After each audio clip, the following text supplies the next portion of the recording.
Mark Gual al termine dell'incontro qua a Grosseto, una sconfitta di misura 2-1, un secondo tempo dove non siete riusciti a riacciuffare il pareggio, una gara abbastanza equilibrata, vi è mancato però qualcosa in attacco nella ripresa.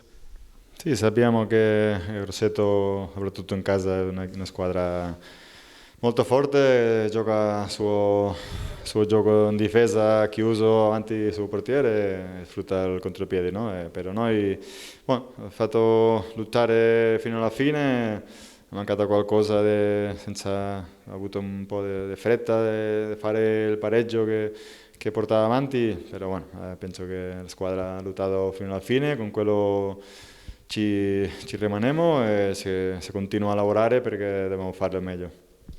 Mancava stasera Ambrosio e poi in corso di gara avete perso Pedro Gil, non sappiamo ancora le condizioni, comunque un po' di spavento, speriamo niente di che, non so se hai qualche informazione sull'intervento, su come si è fatto male.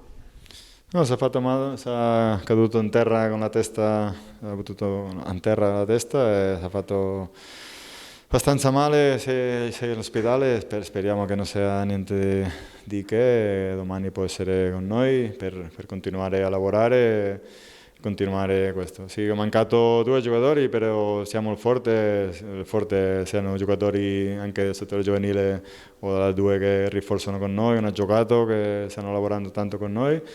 E con quello dobbiamo giocare, siamo una squadra forte e dobbiamo continuare, messo con tutti gli infortuni, però dobbiamo continuare convinti di andare a tutte le partite al 100% per vincere tutti. Grazie allora, in bocca al lupo per il futuro. Grazie mille.